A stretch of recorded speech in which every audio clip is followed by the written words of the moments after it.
सभापति महोदय, हम ही को कातिल कहेगी दुनिया, हमारा ही कत्लेआम होगा। हम ही कुएं खोदते फिरेंगे, हम ही पे पानी हराम होगा। सभापति महोदय, सन 1947 में दिल्ली की जामा मस्जिद की तारीखी सीढ़ियों पर खड़े होकर के भारत रत्न मौलाना अबुल कलाम आजाद साहब ने कहा था कि मुसलमानों कहां जा रहे हो, यह है तुम्हारा मुल्क, यहां तुम्हारे आबाओ अजदाद की कब्रें हैं। उस वक्त मौलाना आजाद की ये सदाएं सुन करके लोगों ने अपने सरों की गठरियां उतार करके रख दी थीं। आज उसी दिल्ली में मौजूद देश की संसद में एक बिल आया है जो हमसे उसी जामा मस्जिद की सीढ़ियों के सबूत मांगेगा, जो उन्हीं सीढ़ियों के पास अपनी कब्र में सोए हुए मौलाना आजाद को फिर से कब्र से सदा देनी पड़ेगी कि ये जो कब्र है वो मेरी कब्र है, ये किसी सरकार की जागीर नहीं है। सभापति महोदय, मैं जहां खड़ा हूं इसी संसद भवन के सामने सड़क के उस पार अपनी कब्र में सोए हुए भारत के पूर्व राष्ट्रपति फखरुद्दीन अली अहमद की कब्र है। शायद अब उस कब्र से भी सदाएं आए कि ये कब्र मेरी कब्र है, ये सरकार की जागीर नहीं है। सभापति महोदय, मैं वक्फ कानूनों में किए जा रहे संविधान विरोधी बदलावों के खिलाफ बोलने के लिए खड़ा हुआ हूं। संविधान का आर्टिकल 14 हो, 29 हो, 30 हो, चीख चीख कर कहता है कि देश में सब बराबर के हकदार हैं। आर्टिकल 26 कहता है कि सबको अपने अपने मजहबी कामों के लिए मंदिर, मस्जिद, गिरजाघर, गुरुद्वारों का निर्माण करने का हक है और उसका रखरखाव का भी हक है। लेकिन डॉक्टर बाबा साहब अंबेडकर के संविधान को हर दिन कुचलने वाली ये सरकार देश के मुसलमानों से नफरत में इतनी अंधी हो गई है कि खुलेआम देश की संसद में देश सरकार के माइनॉरिटी मिनिस्टर साहब और होम मिनिस्टर साहब झूठ बोलते हैं और देश को गुमराह करते हैं। झूठ शब्द असत्य बोलते हैं। सरकार ने इस बिल का नाम उम्मीद रखा है। मंत्री जी कल से इसे देश के मुसलमानों के लिए नई उम्मीद बता रहे हैं। नहीं मंत्री जी, न तो यह बिल मुसलमानों के लिए नई उम्मीद है और न ही उम्मीद की नई किरण। सभापति महोदय, भाजपा ने पूरे देश में वक्फ के नाम पर कई सारे झूठ फैलाए हैं। आइए आज उनकी सच्चाई पर बात करते हैं। वक्फ ट्रिब्यूनल को ऐसे बताया जाता है जैसे वक्फ ट्रिब्यूनल कोई मजहबी खाप पंचायत हो। सभापति महोदय, जबकि सच्चाई यह है कि वक्फ ट्रिब्यूनल भी तो सरकारी न्यायिक विभाग है जिसमें सरकार द्वारा नियुक्त जज होते हैं, जिसमें प्रशासनिक अधिकारी होते हैं, कहीं ऊपर से थोड़ी आ गए। सभापति महोदय, देश के गृह मंत्री जी ने इसी सदन में कहा कि वक्फ ट्रिब्यूनल के फैसले के खिलाफ कोई कोर्ट नहीं जा सकता, जबकि सच यह है कि वक्फ एक्ट 1995 की धारा 83(9) के तहत हाई कोर्ट वक्फ ट्रिब्यूनल के फैसले की न सिर्फ समीक्षा कर सकता है बल्कि उसे बदल भी सकता है। सच तो यह है कि वक्फ बोर्ड खुद अपनी जमीनों के लिए कई सारी कोर्ट में मुकदमे लड़ रहा है। सभापति महोदय, दिल्ली की जिन 123 संपत्तियों को लेकर कल माइनॉरिटी मिनिस्टर, होम मिनिस्टर साहब और अभी आदरणीय नेता सदन बात कर रहे थे, आइए उनकी सच्चाइयों पे भी बात करते हैं। 1911 में जब अंग्रेजी हुकूमत ने कोलकाता के बजाय दिल्ली को राजधानी बनाने का फैसला किया तो रायसीना हिल्स के चारों तरफ जो मुसलमानों की ढेर सारी जमीनें थी उनको एक्वायर किया गया और लुटियन को इसकी तामीर की जिम्मेदारी सौंपी गई। सेंट्रल विस्टा की तरह लुटियन जोन का मेगा प्लान तैयार हुआ, लेकिन उस वक्त के मुसलमानों ने उस वक्त की अंग्रेजी हुकूमत से अपनी इबादत गाहों को बचाने के लिए लड़ाई लड़ी। मामला ब्रिटिश गवर्नमेंट तक पहुंचा। तब यह तय हुआ कि वो जो धार्मिक स्थल हैं उन्हें जस का तस रहने दिया जाएगा। इंडिया गेट के बगल वाली मस्जिद हो, जाप्तागंज, सुनहरी बाग मस्जिद हो, पार्लियामेंट रोड वाली मस्जिद हो, ऐसी 123 संपत्तियों के मैनेजमेंट के लिए 1913 में मुसलमान वक्फ वैलिडेशन एक्ट बना और उसके बाद एक नया शहर बसाया गया जिसे लुटियंस जोन का नाम दिया गया। फिर 1943-45 के बीच एक और समझौता हुआ आजादी से पहले उसके तहत काफी सारी वक्फ जायदादों को सुन्नी मजलिस औकाफ बनाकर उसके अंडर किया गया ताकि उसकी देखरेख की जा सके। गृह मंत्री जी 2 दिन से सदन में जो बात कह रहे हैं वो दरअसल 123 संपत्तियां उसी सुन्नी मजलिस औकाफ के तहत आती है। सभापति महोदय, आजाद भारत आजाद हुआ। आजादी के बाद भारत में 1954 में वक्फ एक्ट लागू हुआ, जिसकी धारा 9 के तहत 1964 में केंद्रीय वक्फ काउंसिल का गठन हुआ। दिल्ली की वही 123 प्रॉपर्टीज को 1970 में सर्वे गजट करके गजट नोटिफाई किया गया। इसके निपटारे के लिए पूर्व प्रधानमंत्री इंदिरा जी के द्वारा 1974 में एक बर्नी कमेटी बनाई गई। बर्नी कमेटी ने 1976 में इन 123 संपत्तियों को दिल्ली वक्फ बोर्ड की संपत्ति होने की रिपोर्ट सौंपी। उस रिपोर्ट के आधार पर 1984 में कांग्रेस सरकार ने उन 123 प्रॉपर्टीज को दिल्ली वक्फ बोर्ड को सौंपने का फैसला किया, जिसके खिलाफ विश्व हिंदू परिषद कोर्ट गई। मामला 2011 तक पेंडिंग रहा। फिर 2011 में कोर्ट ने सरकार को आदेशित किया कि इसका निपटारा करो। तब 2013 में तत्कालीन यूपीए सरकार ने दिल्ली की उन्हीं 123 जायदादों को बर्नी कमेटी की सिफारिशों के मुताबिक वक्फ बोर्ड के हवाले किया। यही वो प्रॉपर्टीज हैं जिनके नाम से गृह मंत्री जी कल से कांग्रेस को कोस रहे हैं। फिर आई 2014 में भाजपा की सरकार, जो तब से इन जमीनों को हड़पने की साजिश कर रही है।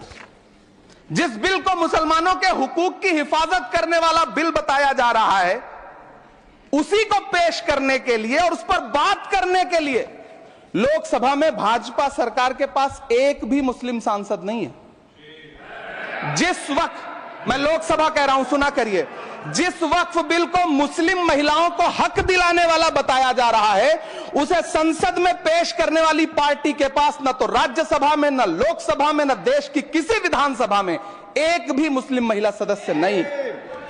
कल किरण रिजिजू जी कह रहे थे कि रेलवे की जमीनें देश की जमीनें हैं, डिफेंस की जमीनें देश की जमीनें हैं। हां मंत्री जी, हैं, बिल्कुल हैं। ये जो वक्फ की जमीनें हैं, ये हमारे पुरखों ने धार्मिक कामों के लिए डोनेट किया है। तो हम भी तो इसी देश के नागरिक हैं, हम भी तो इसी देश के बेटे हैं। तो वक्फ की जमीनें भी तो इसी देश की जमीनें हैं, उनको पराया क्यों बोलते हैं आप? सभापति महोदय, अशफाकुल्लाह खान जब फैजाबाद की जेल में फांसी के फंदे पर झूल रहे थे, तो इसी देश की जमीन के लिए झूल रहे थे ना। सभापति महोदय, अंडमान की जेल में काला पानी की सजा काटकर अपनी जान देने वाले मौलाना फजले हक खैराबादी हो या शेर खान अफरीदी हो, वो भी तो इसी जमीन के लिए अपनी जान दे रहे थे ना। सभापति महोदय, पाकिस्तान के खिलाफ लड़ते हुए अपनी जान देने वाले महावीर चक्र विजेता ब्रिगेडियर उस्मान हो या पाकिस्तान के पैटर्न टैंक उड़ाने वाला परमवीर चक्र विजेता वीर अब्दुल हमीद हो, वो भी तो इसी जमीन के लिए अपनी जान दे रहा था ना। और मंत्री जी, मैं इस सदन में अलल ऐलान ये कहता हूं कि जब भी इस देश की जमीन को लहू की जरूरत होगी, आपसे 2 कदम आगे इमरान खड़ा मिलेगा, ये मैं आपसे यकीन दिलाते हुए कह रहा हूं। सभापति महोदय, मैं सरकार से कहना चाहता हूं, हमसे हमारी इबादत गाहें तो मत छीनिए ना, हमारे घरों पे बुलडोजर तो मत चलाइए ना, हमारी कब्रों में तो हमें सुकून से सोने दीजिए ना। सभापति महोदय, माइनॉरिटी मिनिस्ट्री का बजट कट करके, मुस्लिम बच्चों की स्कॉलरशिप बंद करके अब सरकार कह रही है कि हम वक्फ की आमदनी से गरीब मुसलमानों का भला करेंगे। गुजरात की बेटी बिल्किस के बलात्कारियों की रिहाई के बाद उन्हें माला पहनाने वाली लोगों के नेता ये कह रहे हैं कि यह बिल मुस्लिम महिलाओं को उनका हक दिलाएगा। धन्यवाद मोदी जी, क्या बढ़िया सौगातें मोदी दे रहे हैं आप। पहले हमें गुजराते मोदी दिया, आप सौगातें मोदी दे रहे हैं।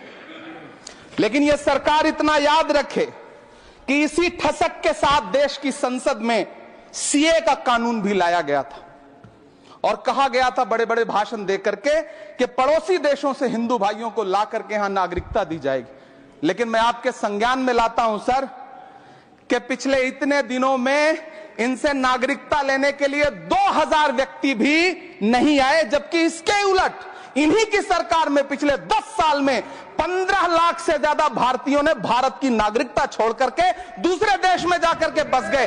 यह हुआ उस कानून का अंजाम। सभापति महोदय, इसी तरह की जिद के साथ किसानों के खिलाफ भी कानून लाए गए थे। जिस तरह आज वक्फ के फायदे गिनाए जा रहे हैं, उसी तरह से किसानों को भी कृषि कानूनों के फायदे गिनाए गए थे। लेकिन अंजाम क्या हुआ? 700 किसानों की शहादत लेने के बाद सरकार को अन्नदाता किसानों के सामने घुटने टेकने पड़े और कृषि कानून वापस लेने पड़े। जिल्ले इलाही, जमहूरियत जो है वो नफरत और ठसक से नहीं चलती है, अकड़ से नहीं चलती है। उसमें सबकी हिस्सेदारी जरूरी है। कल देश के माइनॉरिटी मिनिस्टर ने लोकसभा में खड़े होकर एक शेर सुनाया था कि मुझसे कोई बदगुमान न हो, तो मैं उन्हें एक शेर सुनाना चाहता हूं कि मैं आज जद पे हूं तो इतना खुशगुमान न हो, मैं आज जद पे हूं तो इतना खुशगुमान न हो, चिराग सबके बुझेंगे हवा किसी की नहीं। नीतीश कुमार जी हो, चंद्रबाबू नायडू जी हो, चिराग पासवान जी हो, जयंत चौधरी जी हो, देवे गौड़ा जी हो, जीतन राम मांझी जी हो, सबको समझना पड़ेगा कि जब जंगल में आग लगती है तो न वो बरगद बचते हैं जो हवा को आंधी में तब्दील करते हैं, न वो बांस बचते हैं जो आपसी रगड़ से चिंगारी पैदा करते हैं। सभापति महोदय, जब देश को मनमोहन सिंह साहब जैसा काबिल प्रधानमंत्री मिलता है तो देश को आरटीआई जैसा एक्ट मिलता है, सेज जैसा एक्ट मिलता है, मनरेगा जैसा एक्ट मिलता है, लिबरलाइजेशन मिलता है, राइट टू एजुकेशन मिलता है, नेशनल फूड सिक्योरिटी एक्ट मिलता है।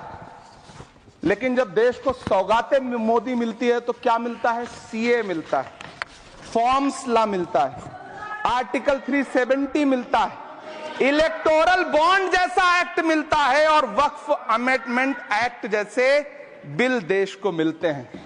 मुझे तो अपने हमवतन भाइयों से पूछना है कि आपको अपने बच्चों की तरक्की, खुशहाली और नौकरी की दरकार है या फिर मुसलमानों की दान की गई जमीनों को लूटकर धन्ना सेठों को देने की साजिश करने वाले कानून की? सभापति महोदय, यह सरकार रात के 3 बजे तक पूरे देश को जगा करके संसद में अपने ही नागरिकों को नीचा दिखाने के लिए वक्फ बिल ला रही थी, तो उधर रात के 1:30 बजे अमेरिका हम पर 26% टैरिफ लगा रहा था। सरकार की प्राथमिकताएं देश को पता। सभापति महोदय, मैं बहुत भावुक हूं आज, और मुझे अच्छा लगा कि आदरणीय नेता सदन जगत प्रकाश नड्डा जी ने बहुत अच्छी बातें भी की, मन से बातें की। क्योंकि उनके नाम में प्रकाश जुड़ा है तो मैं उनमें हमेशा एक रोशनी की किरण देखता हूं। मैं उनके सामने बहुत अदब से यह बात कहना चाहता हूं कि चिरागों के सफर में दबदबा हो आंधियों का तो फिर अंजाम जुल्मत के सिवा कुछ भी नहीं होगा। यह दुनिया नफरतों के आखिरी स्टेज पर है, इलाज इसका मोहब्बत के सिवा कुछ भी नहीं होगा। मैं भावुक हूं, मेरी पलकें गीली हैं। अगर देश की एक बहुत बड़ी आबादी को लगता है कि आप उसका भला करने के लिए नहीं बल्कि उनकी इबादतगाहों, उनकी कब्रिस्तानों, उनकी खानकाहों को बर्बाद करने का बिल ला रहे हैं, तो फिर आप अगर समझाने में नाकामयाब रहे हैं तो यह आपकी नाकामयाबी है। पहले समझाइए, उसके बाद कोई बिल लेकर के आइए, तब शायद हम आपका इतनी पुरजोर तरीके से विरोध ना करें। लेकिन सभापति महोदय, मैं अंत में सिर्फ इतना कहना चाहता हूं कि इस बिल में जो भी पॉइंट्स दिए गए हैं, बॉम्सी पोर्टल देख लीजिए, सरकार का झूठ आपको पकड़ में आ जाएगा। हम डरे नहीं हैं, हम सिर्फ सरकार से अपील कर रहे हैं कि हमें अपना समझिए। हम आपके अपने हैं, इस देश के नागरिक हैं और आप ताकत में हैं। संख्या बल के आधार पर बिल हो सकता है आप पास करा ले, लेकिन आपको यह बात समझनी पड़ेगी कि हम तो वो तारीख हैं, जहनों में रहना है जिसे कागजी पुर्जे नहीं जो फाड़ डाले जाएंगे। जिस जमीन पर मैं खड़ा हूं यह मेरी पहचान है। आप आंधी हैं तो क्या मुझको उड़ा ले जाएंगे? आपको यह बात समझनी पड़ेगी। आपको अगर इतना विपक्ष की तरफ से पहले जेपीसी में इतने सारे पॉइंट्स आए और उसके बाद कल से लोकसभा में और राज्यसभा में सुझाव आप सुनने को तैयार नहीं है, लोगों की शंका को दूर करने के बारे में आप बिल्कुल सोच नहीं रहे, बस आप कह रहे हैं यह बिल उम्मीद की नई किरण है। नहीं साहब, इसे भले किरण जी लेके आए हैं, लेकिन ये उम्मीद की नहीं बल्कि नाउम्मीदी की किरण है। और इस देश की एक बहुत बड़ी आबादी इस बात से खदशे में है, शक में है कि आप सीधे उनकी जमीनों को लूट करके धन्ना सेठों को बेचना चाहते हैं। मेरी अब भी आपसे अपील है कि इस बिल को वापस लीजिए। यह बिल कहीं से आपके अपने नागरिकों के लिए अच्छा नहीं है। यह बिल सिर्फ इस देश के मुसलमानों को नीचा दिखाने का और अपने एक ऐसे मतदाता वर्ग को खुश करने का बिल है जिनको इस बिल के पास हो जाने से कुछ मिलेगा भी नहीं। लेकिन आप एक नैरेटिव देना चाहते हैं, एक मैसेज देना चाहते हैं। मेरी आपसे अपील है कि कृपया ये जो सबका साथ सबका विकास का नारा है, इस नारे को रत्ती भर तो चरित्रार्थ कर दीजिए। बहुत बहुत धन्यवाद।